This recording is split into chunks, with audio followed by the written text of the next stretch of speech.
Ice fishing is a fun, social, and rewarding activity that you can do during the winter time. The first thing that you need to do before you can get fishing is to get some bait. Here we are at a local bait shop getting some waxworms. These are used for pan fishing and come in a tobacco tin. For less aggressive perch, some fishermen use wigglers.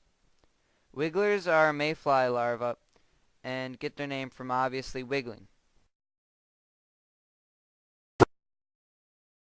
Here we have some large pike suckers that we picked up from the bait store. These are used for putting on the hook of a tip-up and are aimed at catching northern pike. However, you may catch a large walleye off of this as well. You will also need some gear to go ice fishing. You will need an ice auger for drilling holes, a skimmer to clear the hole of ice, poles for pan fishing, tip-ups for catching northern pike, a 5-gallon bucket to sit on, and of course warm clothes. The next thing that you will want to do is to get out on the ice. First you have to load up all of your gear into your truck or all-wheel drive vehicle. If you do not have an all-wheel drive vehicle or truck, it can be very difficult to get on and off the ice.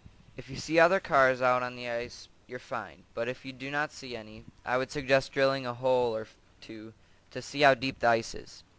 If it is 8 or more inches deep, it is safe to drive on.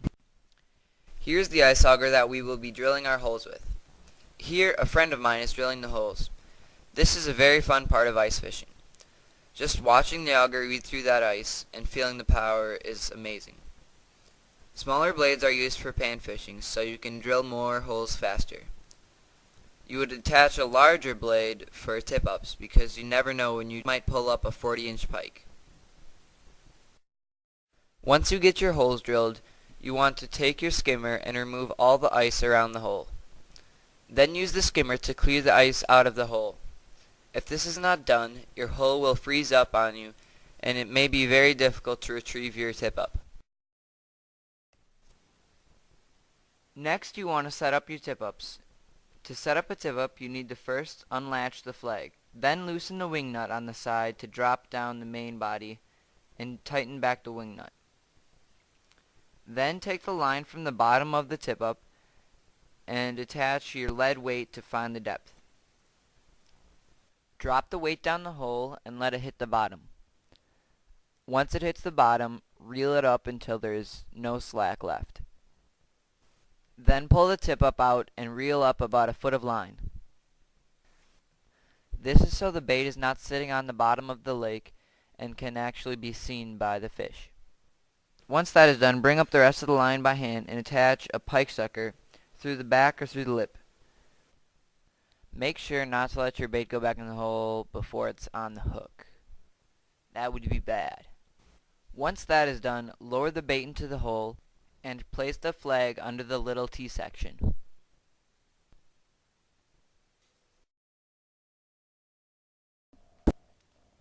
After setting up your tip-ups, you can get started on pan fishing. You want to take your 5-gallon bucket and place it upside down near the hole. Make sure that on blustery days your waxworms are secure. Now you want to take out your waxworms and put one on a hook. Then lower it into the water and lightly jig off of the bottom. Here is Don jigging for perch using his Vexilar. The Vexilar is a sonar device that shows him where the fish is off the bottom. Shortly after, he reeled in 2 jumbo perch. Occasionally, a random snowmobiler will stop by to talk to you. It can be sometimes nice, but most of the times it's really kind of annoying if you don't want to talk. And might I add, we did not want to talk. Later that night, one of our tip-ups went up. Now to take a tip-up, you should spin the T counterclockwise a few times so the fish doesn't know that it's on until you're ready to reel it in. Once you do that, remove the tip-up from the hole and begin to reel it in. Now Cody, who's taking the fish in, thinks it's coming straight at him because there's little tension. However, it's just a much smaller and completely different kind of species than what we were looking for.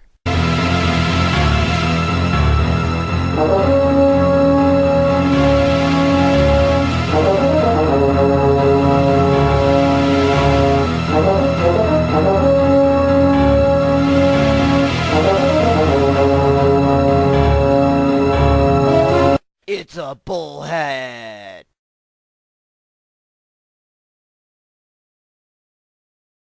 There is no specific time when ice fishing was discovered, but Native Americans were probably the first to do it here in Wisconsin. The Native Americans would use chisels to cut holes in the ice, and then spearfish instead of catching them with a hook. As you can see, ice fishing has changed a lot over the years. However, you can still have a great time fishing, especially when socializing with friends and family over who caught the biggest fish.